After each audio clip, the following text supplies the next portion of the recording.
It's time for another episode of Fairfield 2.0, and as always, we start the show with Mike Halley, City Councilman Mike Halley. How are you, sir? Good. Thanks again for coming by. You're very welcome. It's time for an update. What's going on lately? All sorts of things, Blue Zone, Quiet Zone.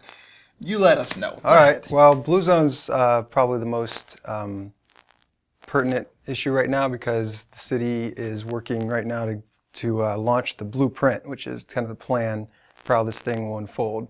So I attended 2 public meetings seeking public input from citizens, and then also a council meeting just this last week where the city was looking at what our, I suppose you could say, expectations would be. To break it down exactly what the Blue Zones is, since some people aren't entirely sure, and I've gotten a lot of feedback where there's one or two some questions. Yeah. Essentially, it started with a gentleman named Dan Buettner who was doing research for National Geographic, and he was studying cultures around the world where a large portion of the population lives into the hundreds and healthy, active, happy lifestyle. And he tried to find commonalities between these communities because they're very diverse. You've got some in Italy, Japan, California. So he came up with the Power 9 principles of what he thought are the takeaway lifestyle factors that these people all shared. And he wrote a book called Blue Zones. And I heard that the name Blue Zones came because when he was working on it, they had a map of the world and they were just coloring with highlighters these different areas. And the ones that had the longevity and such, they were using the color blue. So they said, oh, it's the Blue Zones. So that's apparently the origin of the name. Essentially, he started a program to see, can we apply these principles in a given population and have a positive effect on people's health. So there was a pilot study done in Albert Lea, Minnesota, and I know their city government got involved, and a lot of the organization, the schools and the businesses and the groceries got involved, and they showed some real statistical improvements in terms of less absentee days. So people were missing less work, and there was more productivity and less health insurance claims. Mm-hmm. So these are actually the economic incentives. This is why you see a lot of companies implementing wellness programs. It's a preventative thing. They're investing in preventative measures to keep their employees healthy. It's also why when Governor Branstad announced the Healthiest State Initiative, where he wanted Iowa to become the healthiest state in the nation, Wellmark Blue Cross Blue Shield, an insurance company, got on board. It's another one of these public-private partnerships where you have the government taking initiative but doesn't have necessarily the funding to see it through. Mm-hmm. As with so many projects here, even locally, the Quiet Zone was 2/3 privately funded, and our library, and now the Pool and Gym project, all these things where people can give money to support it. Well, if people ask, well, why is this health insurance company involved? And there's a little bit of, I've noticed among some people, some skepticism. And it's great that people use critical thinking, and I love it. I think people should apply critical thinking to everything. You know, always just have that question about, you know, what is being presented? Is it entirely true, or right, is there something else going on here? And follow the book. Yeah. But sometimes people go a little far, and then, you know, the conspiracy theories start to grow out where... Conspiracy theories in this town? No way, no. Where, you know, you get assumptions are being made, and a whole other reality is being formed about what's really going on that isn't fact-based. And so the reason, it's quite simple, the reason an insurance company would get behind this program and put money into it is because they profit more when their clients who are insured don't make claims. Right. It's pretty basic economics. So, so Blue Cross Blue Shield is funding mostly these bigger cities. It was kind of a sticking point. You know, Fairfield was in the running, and we were doing really well, and we had the highest per capita percentage of our population making these pledges, and this was a couple years ago. Yeah. And then right before they made the announcements of who were going to be in this initial pilot, they say, oh, 10,000 and under, we're doing those towns separately. Uh-huh. So that's us. We're under 10,000. Yeah. So suddenly we felt a little bit neglected, and then time went by and they finally kind of came back and revisited, and they said, well, for the towns under 10,000, we don't really have any money to offer, but we will offer a liaison, someone, an expert to come work with you. So then the question is, well, why would we do this? Why would we check off these, there's a checklist for every section of this whole plan. There's the government, there's the schools, there's restaurants and grocery stores, and there's businesses, the most largest employers in town. All have to basically take certain steps. It's very specific, and you get points for different things you do. And if you get enough points, you get the designation of being a blue zone restaurant or a blue zone grocery store. Yeah. And then if we get enough of all of that, we are a blue zone community. Well, you ask, well, what's it worth if there's no financial gain for us? Are we going to get lower health insurance costs? No, it doesn't affect that. The reason is that it's evidence-based practices. What this whole program is centered on is that if you make the healthy choice the easy choice, if you change the environment, say so that you go to the grocery store, instead of the junk food being the easiest food, that's featured right there, you put healthy food and make the junk food harder to get to. Those basic kind of things, if you go to the restaurant and instead of the fries being the natural side, the side is now fresh fruit. Or salad, yeah. Yeah, and if you want fries, pay extra. And some restaurants have done this, and people will take the healthy choice if it's easy. Yeah. So these environmental changes seem to be the most effective. Well, regardless of what kicks in or what doesn't kick in, we still benefit from these kinds of choices. And we're doing it anyway. The other thing was that I was part of this group that made the Jefferson County Wellness Action Plan, and Ken Daly was our director. Ken Daly. And under that alone, he said we've gotten between $750,000 and up to about $1 million in grants. Nice. He said, you know what? Money didn't get it done. We had the plan, we had funding, but the change didn't happen. So when you have something like this Blue Zones, it's got a community pride aspect. Yeah. People rallying. I mean, we had 40% of our population initially a couple years ago making this pledge to be part of the program and to make some sort of personal change in their lives. That's huge. Yeah. And you can't put a dollar figure on that. So essentially Fairfield's using this program to help boost what we're already about, which is encouraging health and wellness. Nice. And it does seem to be part of the whole mentality of what Fairfield's about, its identity anyway. We are like a pioneer city in a lot of ways. That's really amazing. And so you're in there fighting for the word to still be out there about Blue Zone, Blue Zone, Blue Zone. Well, businesses and with everybody who's participating. Yeah, and everyone's allowed to have input. And there will be a time coming very soon where once the blueprint, the plan of action is put in place, then they'll need people to make it so. Right. And I like to think of myself as a doer. Yeah. I like to sit around and think of ideas, but I love initiating. Nice. Michael, what has some of the comments been about, let's say, Blue Zone initiatives? What is the feedback? It's majorly very, very positive. People seem to be excited about ways to get involved. Yeah. And then some people are like, well, is this being mandated? And no, it's not. It's completely volunteer. Yeah. It's just something people can do if they want to do it. But it's interesting because I've seen some of the statistics that show at least half of the major diseases that are killing people and costing everyone through health insurance and health costs are preventable through lifestyle changes. So if we can change what we're eating and change our activities and just basically make some of these changes, we can all live happier lives, not just longer lives, but better lives, enjoy our lives more. So I think the ultimate goal is not just to get this designation, but to actually become one of these blue zones where we have scientists coming and studying Fairfield, saying, "What are you guys doing here?" Don't they do this already? Well, I think that would be really the highest goal. Nice. Not just to get this designation, but to actually make our community a place that people will look at as a model and say, "They're doing something right there." The Petri dish Of Iowa.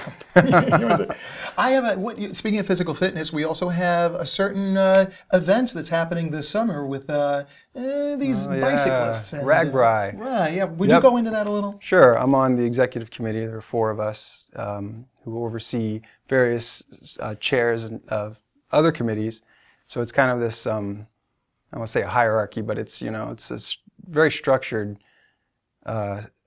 event because it's huge. Yeah. I mean, okay, our town is under 10,000, so we're going to get an additional 20,000 people coming through on July 26th. So if you imagine that many people. How do we fit them all into Cafe Pete? I don't know how that's or Revelations. A few at a time. That's the answer to that one. Hmm. So they're going right to be hungry now, and thirsty. Yeah, well, that's the thing. I sold food and drink back in '97. Last time Ragbri came through, I was fresh out of college and I was helping the sustainability club, and we just sold and sold and sold. I mean, if you sell food and drink, anything somewhat palatable, people will buy. Now this is an education for these people coming through town too. They're going to see the likes of us and they're going to go, what is this? Yeah, exactly. Because we have so many cool programs. Exactly. And so many interesting things here. It's an opportunity to show in a day what you're about, and then you want to bring them back later. So we're definitely going to put our best foot forward, and it's going to be a crazy day. See, Fairfield, you got to wear your Sunday best that day because that's right. They're going to be coming through. What is the? Will you just go into a little bit of the history of this bike event? I'm not entirely sure of all the history. Well, you were talking about 4 years ago. Yeah, they were here too. No, they were here in 1997. They've been through Fairfield. This will be the 4th time coming through. The 4th time I missed it. Yeah, okay. So I don't know when it started. 70s, 80s maybe. Yeah, it's been a long time since they've been here. Yeah, a couple things have changed. Yep, they wanted to come through a few years ago, but our square was under reconstruction, and that would have been a mess. So this is actually really perfect timing. So it's going to be a lot of fun, and as the event comes closer, more and more people who want to help and volunteer or sell or whatever will have opportunities, and it'll become more clear. Right now, we're just laying the framework. There's a meeting up in Des Moines, March 14th, that a lot of us will be attending, and the Des Moines people, or the organizers, come here every 2 weeks and meet with us, and there's a very thick guidebook that just basically lays it out. I mean, we're not reinventing the wheel. So in terms of getting everything organized, that's coming along nicely. I know some themes are being talked about. I can't disclose that yet, but stay tuned for the theme to come out. And if it's what I think it's going to be, it's going to be a lot of fun. Nice.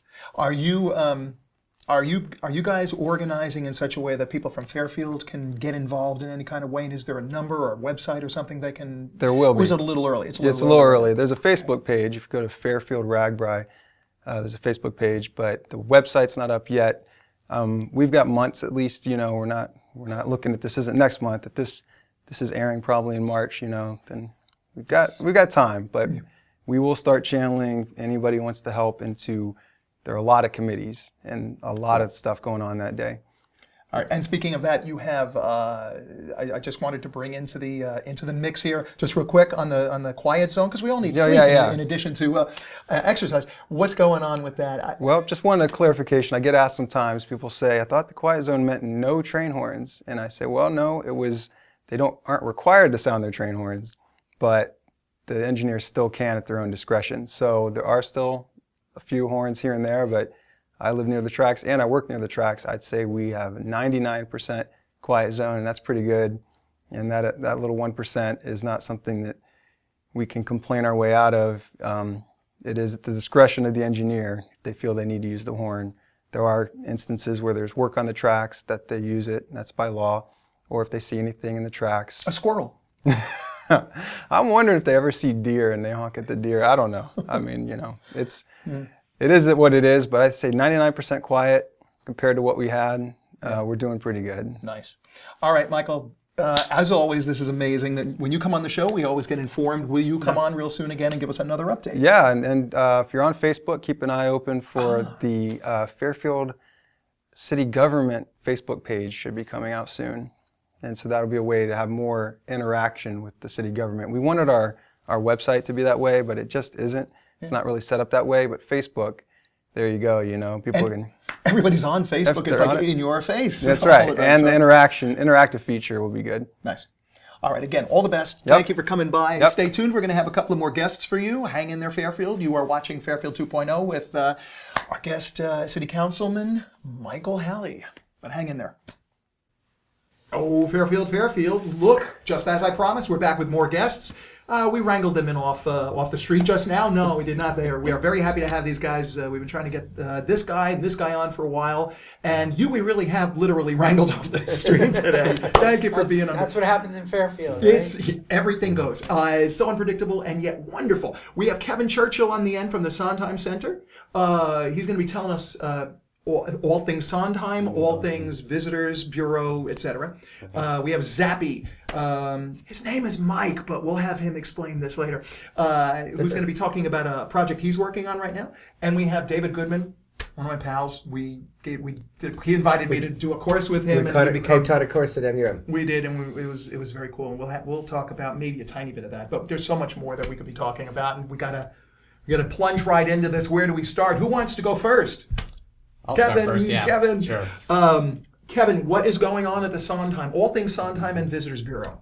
Let's see. Right now at the Sondheim tonight is the Artie Shaw Show, which is like a orchestra, trombones, saxes, piano. So tonight being, of course, Friday. But Friday, yes. They're going to see this next Monday. Oh, so. okay. Oops. Tell them what they missed. It was really a good show. It was a great show. Great wasn't show. It? We all Amazing. Lots of people. 5-star reviews. And then, let's see, tomorrow is the mind-boggling. It's ventriloquist. Yes, that's correct. And that was a great show, too. I remember. Yes. And after Monday we have. After Monday, boy, let's see.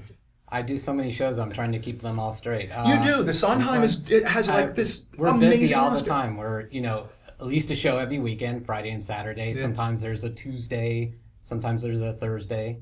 We have Way Off Broadway coming in to do cabaret. They're actually rehearsing right now. And this is a long run on this one, isn't it? This is like a 2-week run, which is unusual for them. I think it's still 7 days. Really? Yeah. Okay. But starting like on a Friday, I don't have the dates on me right now. I should have had that, but yeah. But still, that's amazing. That's pretty cool. And Robbie Benson's daughter, Lyric Benson, is here. I met her yesterday. Oh, she's in town.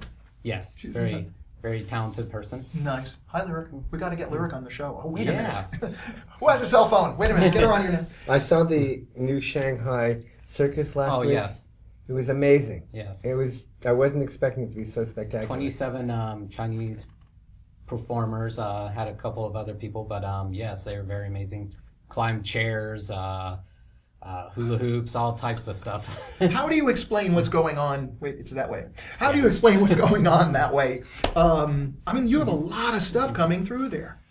Basically, we have meetings about, we have managers meetings, and then we have tech meetings, and so we go over all the shows that are coming in for the month. We try to stay a month ahead, so, and Rustin, executive director, Rustin Lippincott. Rustin Lippincott, I've heard of him. He's been the one booking all the shows and getting them in, and wide variety, dance, musicals, tribute bands, comedians. We've been doing a lot of comedians lately. There's been a lot of, and there's also been a lot of attendance. Attendance is up. I mean, we have a town of what, 10,000 people. 10,000, yeah. How do we? And which is, moderately small. Even though we have or moderate or smaller, but even though we have a facility that can hold like 500 people, right? Or 522, but something like that. Okay, so we have, but we're always, whether it's filled or not, doesn't matter. We're accommodating.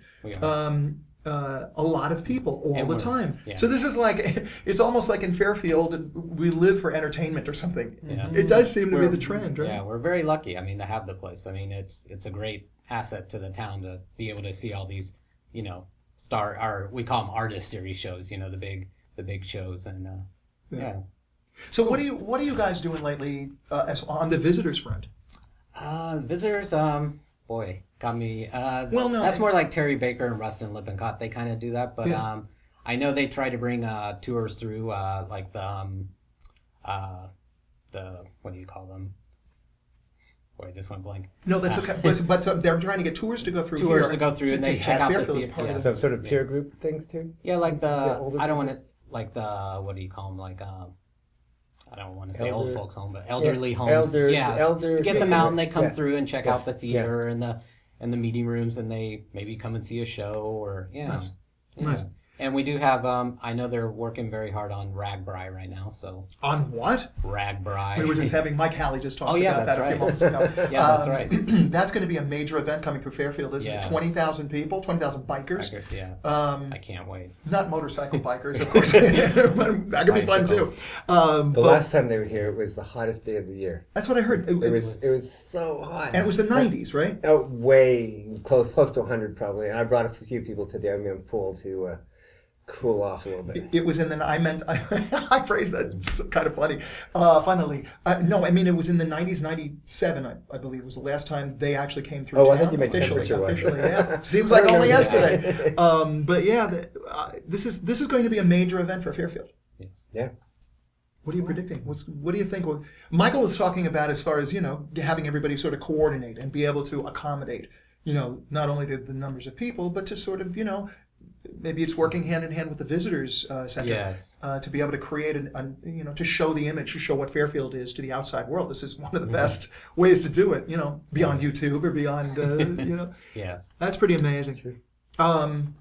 Zappy. Yeah. What do you have to do with any of this? Well, no, I want to say this is an appropriate place for me to be because, talking about the Sondheim being here and just, this is an amazing town, okay? Because, I've lived in New York City, I lived in Miami for many years, I lived in Los Angeles, and I call people these days and they're like, where are you right now? And I'm like, well, I'm in Fairfield, Iowa. And they're like, what? Yeah, I get this. Like, what? Yeah, right. Come on. Really, where are you? And I'm like, okay, let me give you a couple examples. Number one, I met Oprah here. Okay. Number two, two of the top 10 hackers in the world just came from the university. And cool. That's going on here. I'm not sure if that's something we want to be proud of, but no, they had I know. You should do a little story on this, but the point is like the most amazing. They're from Mongolia, apparently. Yeah. Yeah, which is amazing. There's that contest, and you're right. It needs a little further Yeah, explanation. yeah. It isn't Yeah, exactly it the way we just framed it. Yeah. It's actually pretty cool. But the point is to have 2 out of the 10 top hackers. What that means is, number one, you have incredible minds here. They're obviously tapping into something that other people aren't to be in that category. And I'm sure that there's probably 20 of the top 200 that are also here but maybe didn't win the contest. So it's such a high-level situation going on. And meanwhile, you have, business visionaries, you have media people. I'm working on a documentary film about consciousness and transcending, and it's called The Reality of Truth. And we shot at Hawthorne Studios. We used Francesca Horline, the puppet, incredible puppet person. A familiar name. Yeah. And music and all, it's just, you would have to be in New York City or Los Angeles to get this kind of talent. And here it is, and to affect people is pretty amazing because you can affect so many people with so little communication or dollars. I did a business thing here, just a free lecture about what I'm working on these days with internet. And I put an ad in the Reader, and I put some posters out, and basically that is enough in a small town like this to attract all of these incredible people. If you tried to do the same thing in Los Angeles, you'd be spending all kinds of money, and who knows who shows up. So, Right. And that was during a snowstorm. Yeah, that was we had 45 people on the night of a snowstorm. So how are you? How's David fit in all this? So we're working on how to strategically take advantage of an opportunity that I've identified with the mobile market and some of the social market, and it's something that kind of anybody can do.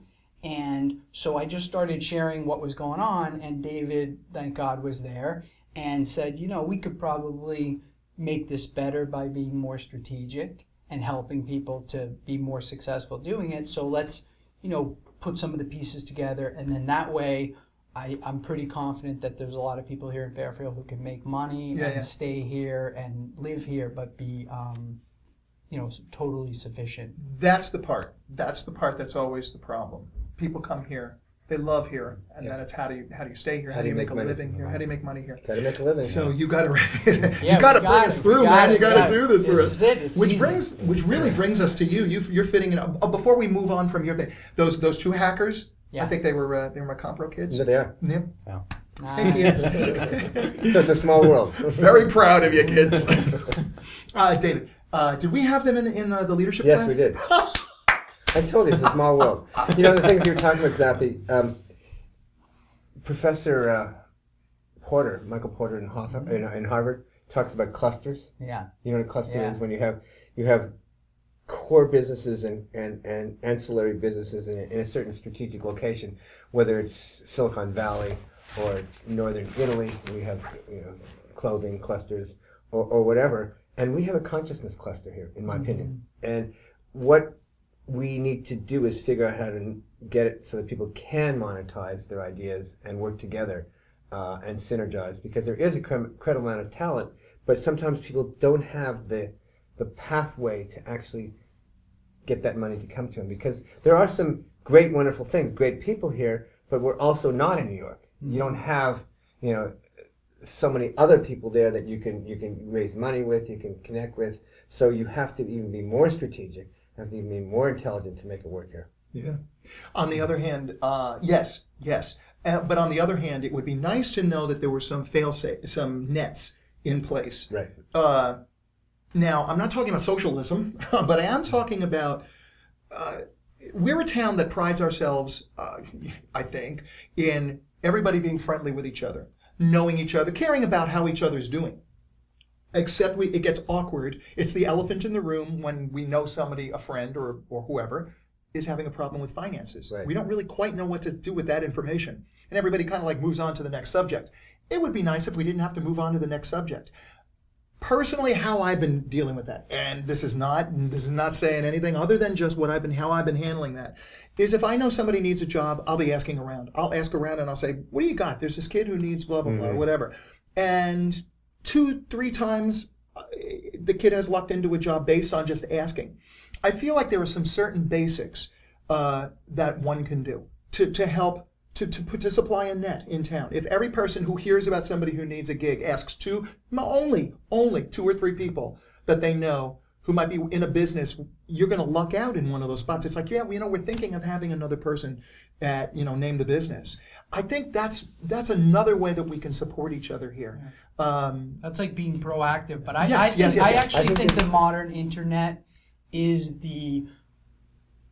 I don't want to say the salvation, but it's the future of Fairfield, because you can be here and do business anywhere in the world. But my feeling is sometimes that can be too faceless. It can be too impersonal, and it lets you get away. It lets you off the hook. But if I'm sitting with you and I know that both of you, David and Zappy, are looking for whatever, it's a networking thing. But if I'll think, I know you blah blah blah and blah blah blah, I would feel very comfortable throwing you that. I'm not looking for any financial or any incentive. I just want to do that for you because you're my pals. That's what I wish it was overall. And I don't think that's utopia. I just think that's a normal community taking care of its own. I think that's actually possible. We need to get a core group of people that actually think together and think about tactics to make that happen. One of the things you have to realize is, how can you make money in a town of 10,000? A little less than 10,000 actually, right?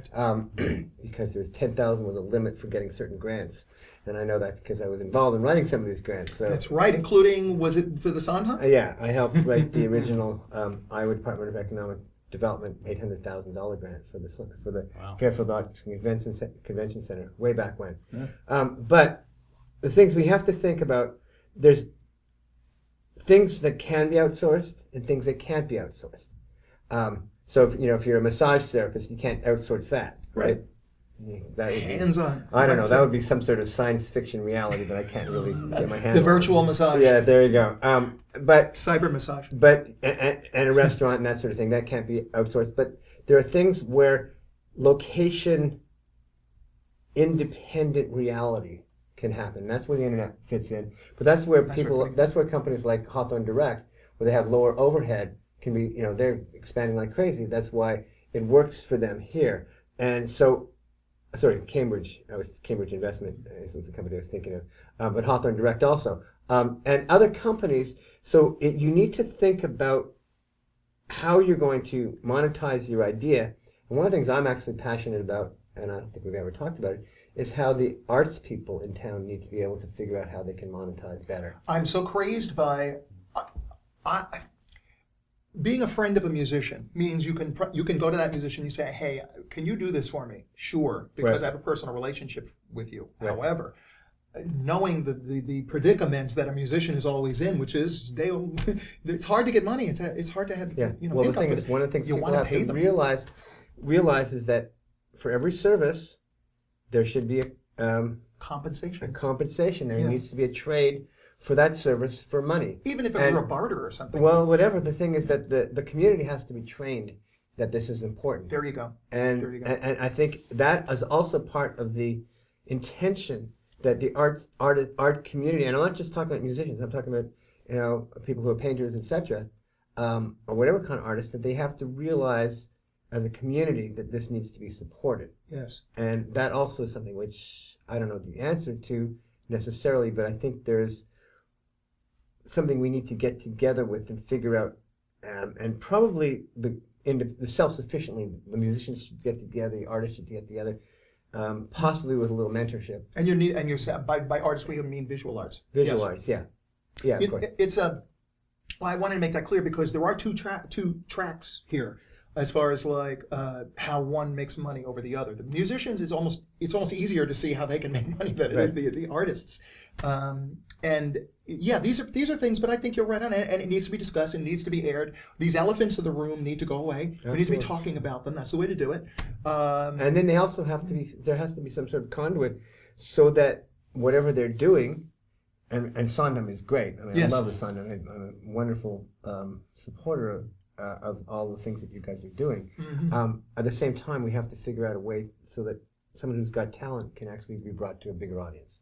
Speaking of Mitch, we're going to have to close this down right now because we have young Fairfield talent coming on the show. He's going to sing a couple of songs. We're going to interview him in a couple of weeks. We weren't able to arrange, because we had so many guests on the show, we weren't able to arrange to get him for this particular show, but we're going to have him on in a couple. But he's one of Fairfield's youngest, brightest, coolest country artists. And we're going to have him sing a couple of songs. We have to have all of you back. So count on it, because we have to talk about not only what a great about photography sometime. That's what I was going to say. We have to talk about photography and what a great time we had doing the leadership class. Yes, of course. I'm very grateful to you for having included me. That was a beautiful experience. I learned so much from you. I really did. And it was really a pleasure having you in there, and the students absolutely adore you, as we all know. I love those kids. All right, so hang in there, and we're going to have we have another treat for you, too. We have Young Guru. Oh, you don't know who Young Guru is? Young Guru is the sound engineer for Jay-Z, Beyonce, Rihanna, all sorts of folks. What? Skype interview, though. She's not in the studio. She's Skype interview. We're going to have her, and then we're going to have good old Mitch join us. So you hang in there, Fairfield, and thank you guys for coming by. Yeah, we're going to have all of you back again. Okay, great. Hang in there. Wow. Lucky Fairfield and beyond. We have Young Guru on the line with us for Fairfield 2.0 today. How you doing, Young Guru? I'm doing great. How are you? I'm pretty good.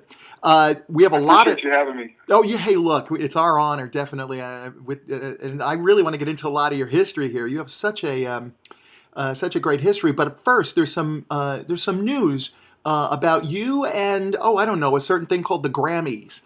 A certain program that was created to prepare college students interested in pursuing a career in the music industry. Yeah. Can you go into that for a second, just to bring us up to date?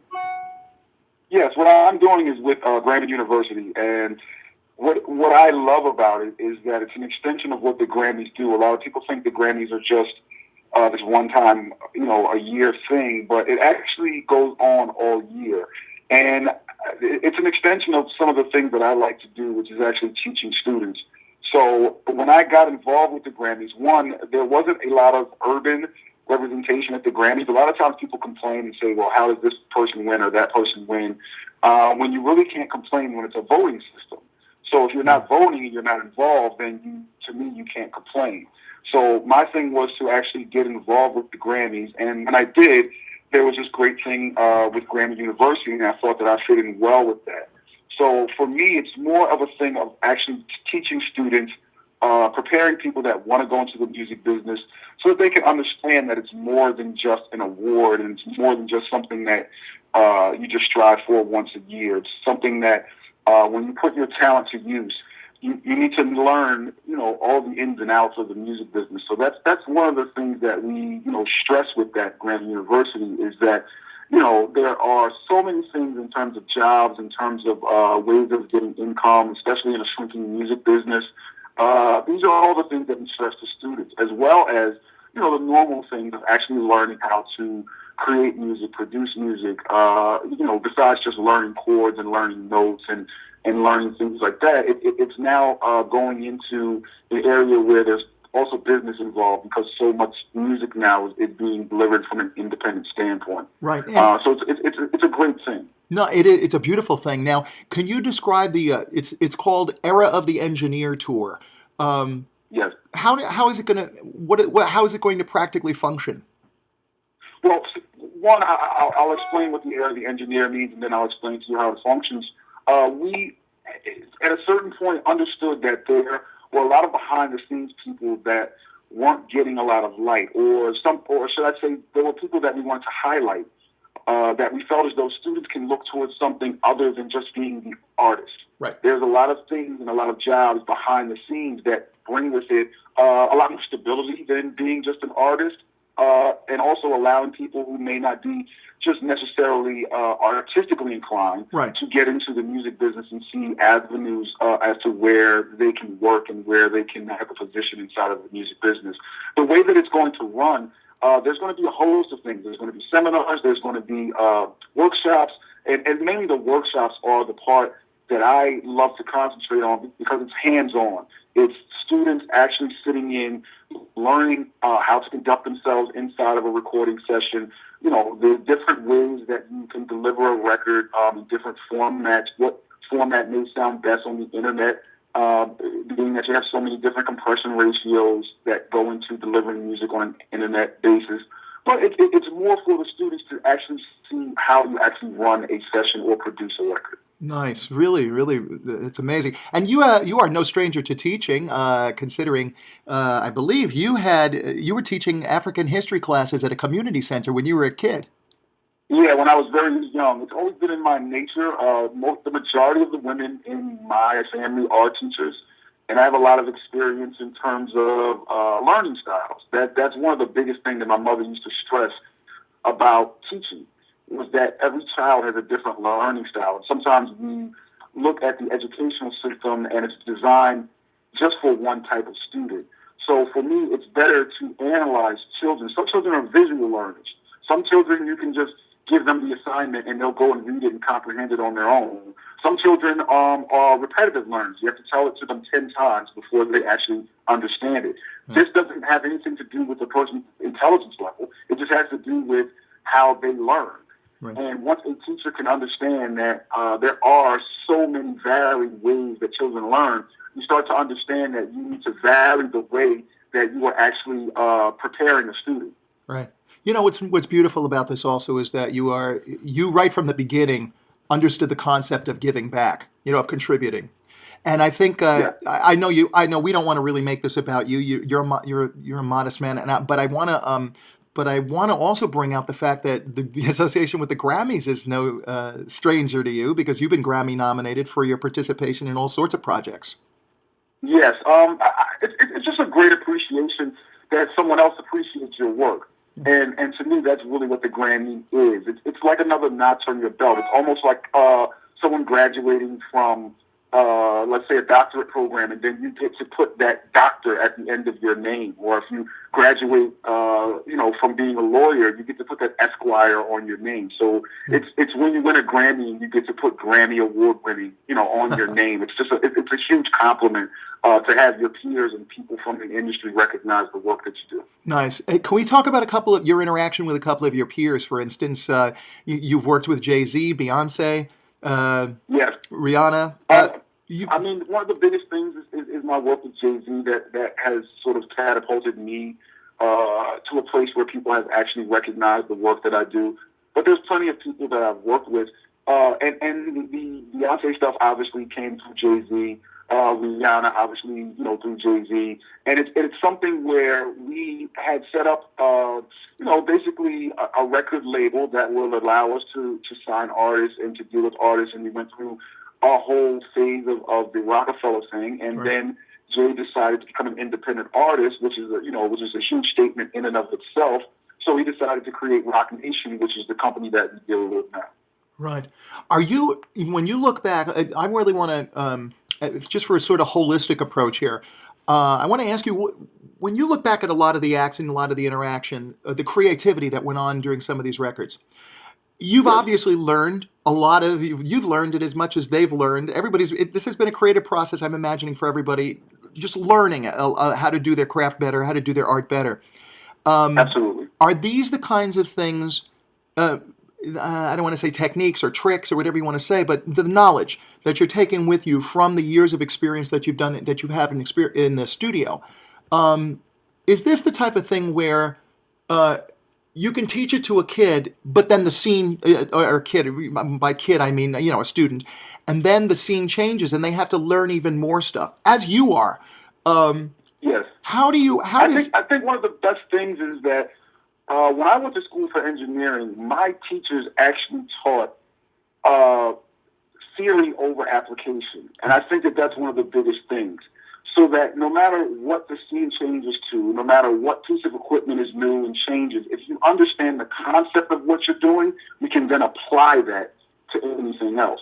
And I think that's one of the biggest things. Instead of just teaching me how to use this particular equalizer or compressor, they taught me what the basis of an equalizer was and what its job is, and the basis of a compressor, the basis of a limiter. And the signal flow of a mixing board is more important than just, hey, this is how you work this one.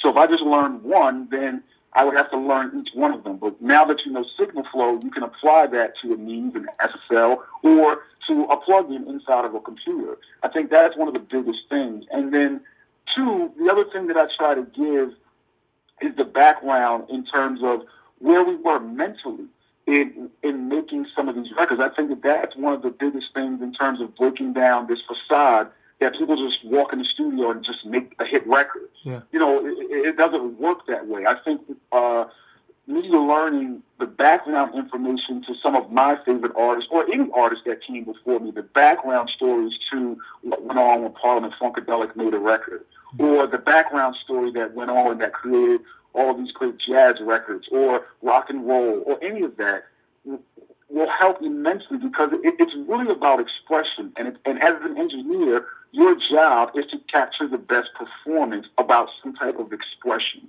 If you're making music, it should really be some type of emotional thing that you're trying to get across to someone else, some concept or something that is going to touch someone's soul. Right. So I think that's one of the biggest things, is to not just make music because, hey, I just want to be famous, but to really have something to say. That's when you connect with people. And the thing that I mean about knowing where someone was mentally, were they upset? Were they dealing with some type of love loss? Were they dealing with, trying to be an artist and not really being successful? And how do you live until you get to the point where you are successful? All of these things are just as important as someone teaching me how to mic a drum set. Those things are so important to so many different people in terms of learning how to really express yourself so that other people can understand and appreciate your expression. Right. That's beautifully said. And I was going to throw out there also, by the way, everybody, we're talking with DJ, producer, sound engineer extraordinaire, Young Guru, who's with us today. We were talking about Grammy U and his association with the new program that he's associated with, but also other things. And right now you touched on something which is interesting. You touched on the fact that, things that you learned, specific stories of the studio, for instance, like with Parliament and all that that we just talked about. Are there things that you feel like you're going to be too modest to answer this question, but I really want to? But if there's an objective way to answer this, I really would love this information. Are there things that have happened in some of the sessions that you've been participating in where you knew history was being made? Yes and no. You never know how certain records are going to be received by the people. I'm surprised a lot by what people like and don't like. But you do kind of have a feeling like, hey, I really love this one. This one is special. I really hope that people enjoy this one. And when you gain experience, what you do is you can kind of judge the playing field as to what the best way is to put that music out.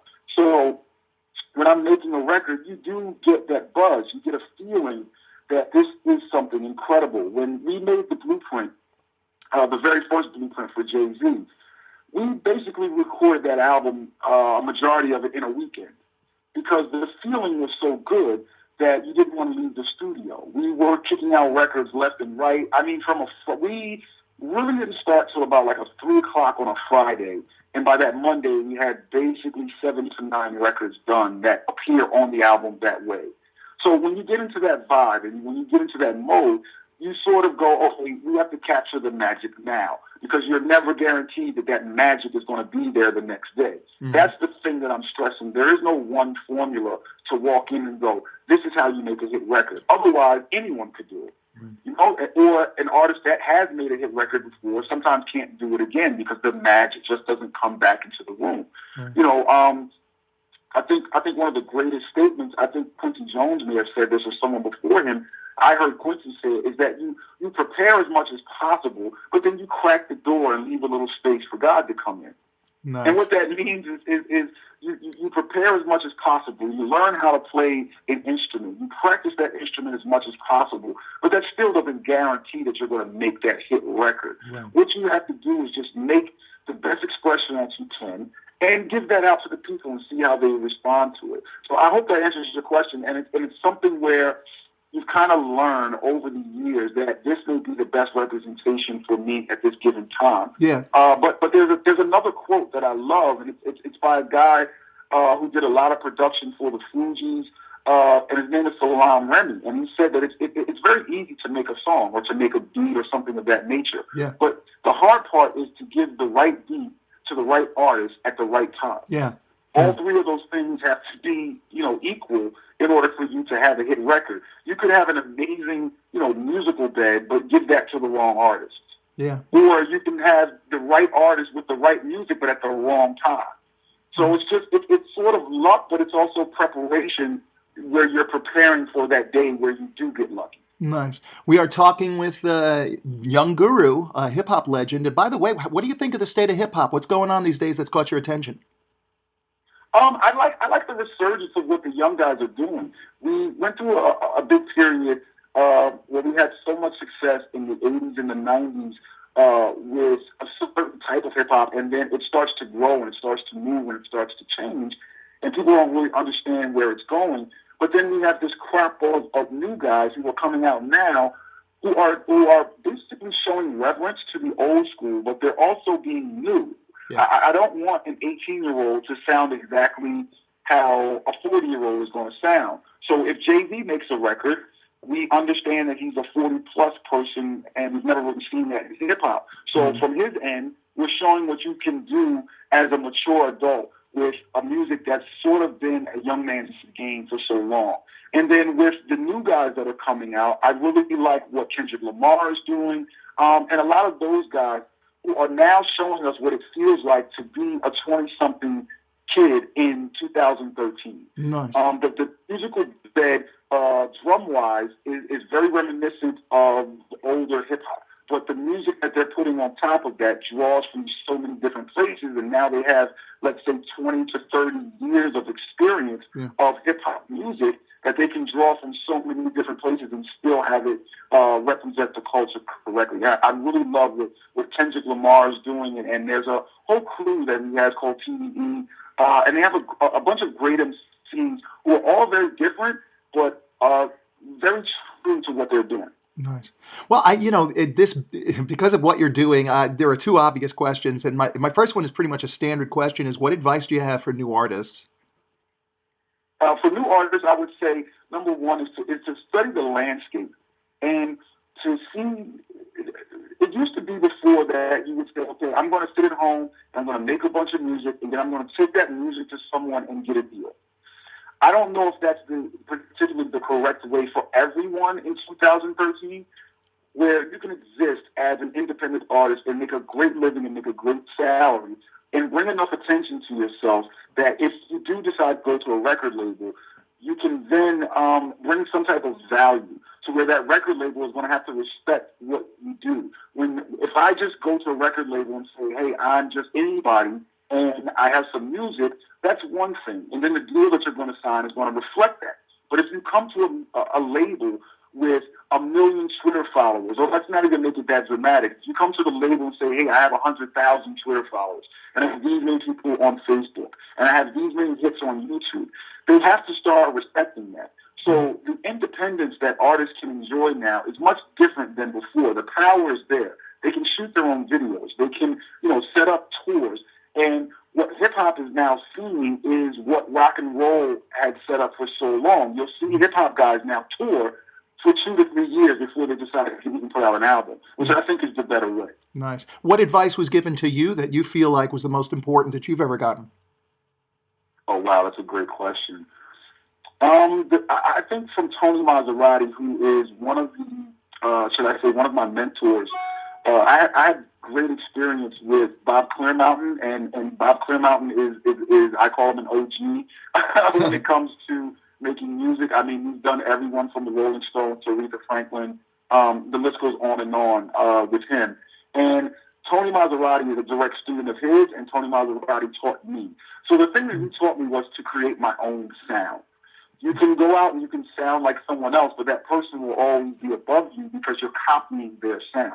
Whoever comes in and creates their own sound then creates what we call their own lane. People have to come to you for that sound. And I think that that's the biggest thing to concentrate on, is to make yourself unique where you have your own sound. Nice. Beautifully said. We're talking with Young Guru. I have to ask you, because of your association, your tight association with Jay-Z, how do you think Jay-Z is going to go down in history? I think he's going to be respected, as one of the greatest MCs that we ever had. I mean, there's always this debate because we have basically a top three. We have the Notorious B.I.G., we have Tupac, and we have Jay-Z. Yeah. And then Eminem is, it will creep in there every once in a while to people's arguments as who's the greatest ever. But I think he will be regarded as the greatest MC ever. But what Jay did was to extend himself beyond just music. So without a shadow of a doubt, he is the best businessman to ever be involved in hip-hop music. Mm-hmm. To be able to take himself from the projects of New York City and Brooklyn to now owning a scene and creating a stadium, less than 2 miles away from where you grew up in poverty is a big statement. To own, clubs and clothing brands and liquor brands and all these other things, he's showing people how to extend yourself just beyond music. So without a shadow of a doubt, I think he will go down as the greatest businessman ever in hip-hop. Beautiful. Beautifully said. Now, getting back to Mr. Guru, Young Guru, we're talking with Young Guru if you're joining us right now. I have to ask you about your tour. You have this interesting tour with Tony Royster Jr. Across Australia. Yes. What is that? Could you just go in a couple seconds of that? Yes, what it is Tony Royster Jr. plays with me. And let me say first that Tony is a child prodigy. He can exist on his own as one of the greatest drummers that I've ever seen of my generation. And I beg to say of any generation. He's an incredible drummer who has been drumming almost since birth. It seems like he just came out the womb with sticks in his hand. But what we did was we sometimes people don't get to see what we do in rehearsal. A lot of our rehearsals are not necessarily playing Jay-Z songs. We go in and we just have a great time playing music. So it's sort of the idea of taking what we do in our rehearsals and showcasing that to the world. So this will be a tour that we're starting in Australia, but it will be something that will go around the world. And it's a showcase of Tony on the drums, myself, and we wanted on the turntables, and we wanted to show what can be done with a mixture of pre-recorded music and live music. So it's me playing pre-recorded tracks, but also scratching and doing a lot of turntablism live, and Tony playing drums. So it's a great mashup of what we actually do in our rehearsals. Nice. We have covered a lot of territory here. For anybody joining us right now, we're talking with Young Guru, Mr. Hip Hop, engineer extraordinaire, producer, DJ. My God, the list goes on. What's next on your horizon to conquer? Oh man, there's so many things. I'm so appreciative of my life. One, I have a book coming, which will be an engineering book, almost from a textbook standpoint. But the key to my book is that I feel like in every other genre of music, if you take rock and roll, there are great books that explain how rock and roll is recorded. Or if you take jazz music, there's great books that explain how jazz is recorded. I don't feel as though that's been done yet for hip-hop music or any type of music that is really based off of samples, computer-based music. So, yes, my book will concentrate a lot on that. There will be, the basics in terms of miking techniques and things of that nature, but in the later chapters of the book, I'm really going to concentrate on what are the specific things that have never been talked about with hip-hop music in terms of, sampling from records, how the vibe and the clarity that comes, or how we achieve that clarity, basing our music off of pre-recorded music, or what we consider to even be creative. Because a lot of times people outside of our culture may look at it and say, hey, you're stealing someone else's music, while we say, hey, this takes some talent to be able to make a collage of music from 5 different sources and have them all be key. Things of that nature will all be in this book that I'm explaining. And it will also be an interactive book because of the time that we live in.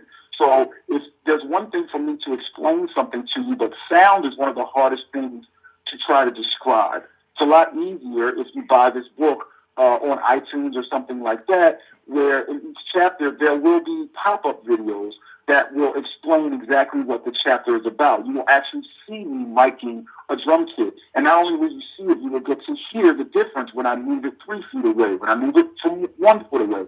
You'll get to actually sonically hear the difference, which I think is a great teaching tool. It's utilizing the 2013 technology that we have in order to teach better. And I think that's going to be one of the greatest things about this book being interactive. I also have a pair of headphones coming out with a company called III, which is based out of Copenhagen. So for my headphones, when I was approached with this, I said, oh, headphones, everyone does headphones. What can I do to make it different?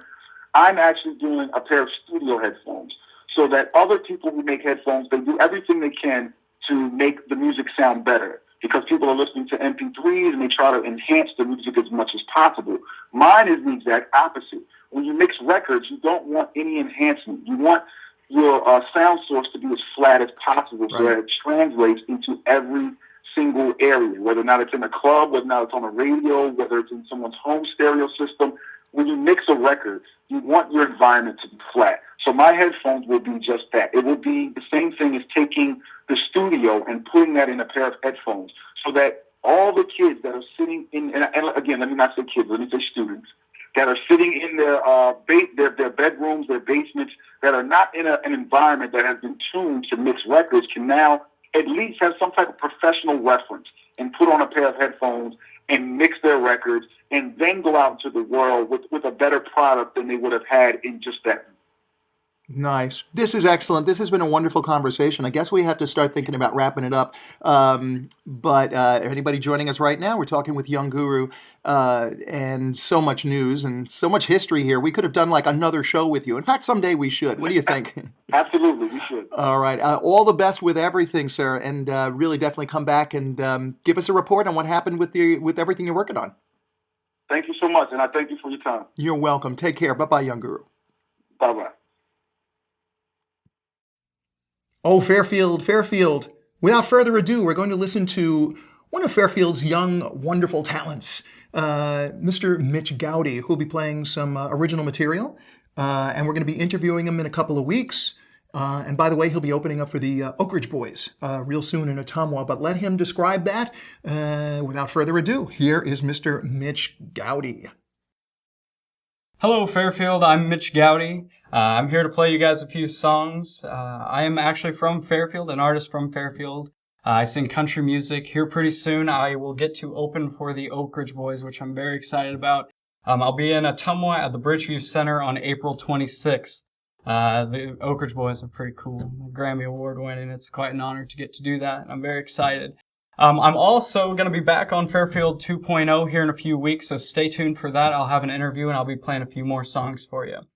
So I'll get right into my first song. My first song I'm going to play for you today is called Me Time, and it's kind of like my laid-back coffee shop type song. And it was written on a day where I really didn't want to go to work and get things done. I just wanted to sit back and have some me time. I didn't really want to call up anybody else. I just wanted to sit down and relax. And so I sat down and wrote most of the song, and then Justin Hill was a co-writer. I called him up, and we worked on the song and some melodies and stuff. And we came up with this song, and it will be going on my self-titled album that will be coming out here in spring of 2013. So here we go. This is Me Time.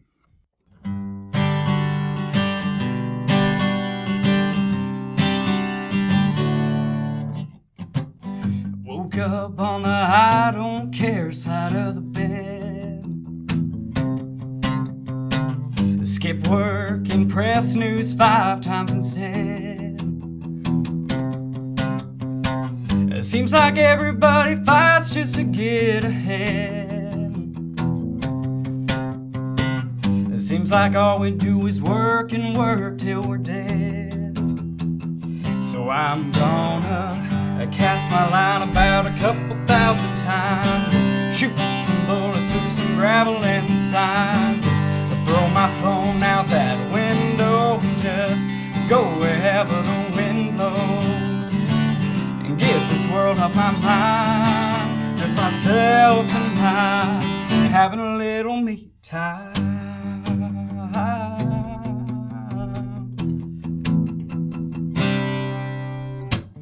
Got a lot going on, but nothing I wanna do. I probably should, but you know I'm not going to. I'll call in sick, though my boss knows that it ain't true. I got some serious business I gotta get to. I gotta cast my line about a couple thousand times, shoot some bullets through some gravel and signs, throw my phone out that window and just go wherever the wind blows, and get this world off my mind, just myself and I, having a little me time.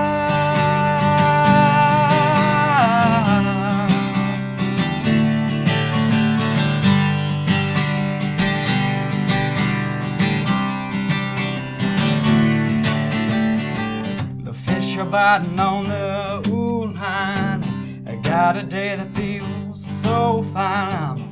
I'm sit back and enjoy today and let tomorrow come what may, and just cast my line about a couple thousand times, shoot some bullets through some gravel and signs, and throw my phone out that window and just go wherever the wind blows. I'm gonna cast my line about a couple thousand times and shoot some bullets through some gravel and signs, throw my phone out that window and just go wherever the wind blows, and get this world off my mind, just myself and I, having a little me time.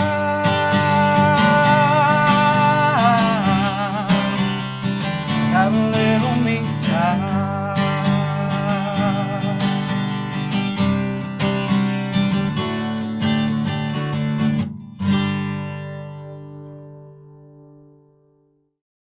Here's another song that I wrote. This one's a little slower. It's called My Girl's Hand. I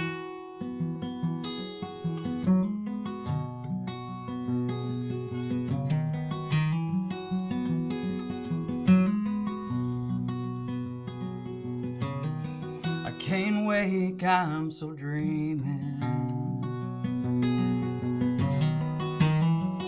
that nothing went wrong, that I said something to you before Prince Charming came along. But you seem so happy, and after all that was my desire, I just thought I'd get to hold you. To think I'd do that now, I'd be a liar. The way you smile when he holds your hand, it's about more than I can stand. And the way your eyes light up, it's like he's some kind of drug. The way you crinkle your nose, it just goes to show that you don't see a flaw in him. Yeah, but there's one thing wrong with that man. Yeah, he's holding my girl's hand.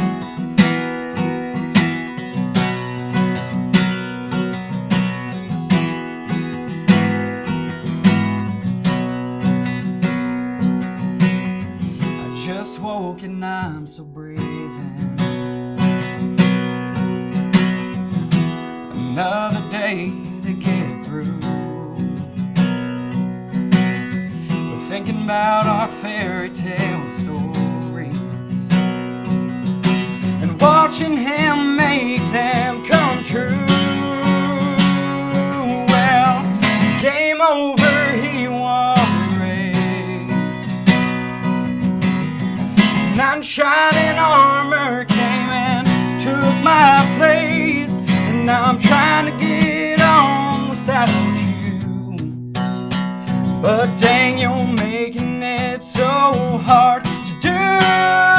Well, the way you smile when you hold your hand is about more than I can stand, and the way your eyes light up, it's like he's some kind of drug. The way you crank your nose, it just goes to show that you don't see a flaw in him.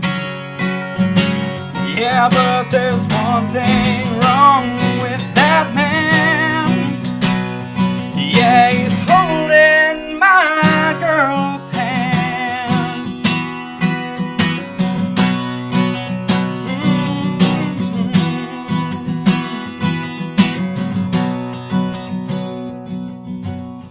The way you smile when he holds your hand, it's about more than I can stand, and the way your eyes light up, it's like he's some kind of drug. The way you crank your nose, it just goes to show that you don't see a flaw in him. Yeah, but there's one thing wrong with that man. Yeah, he's holding my girl's hand.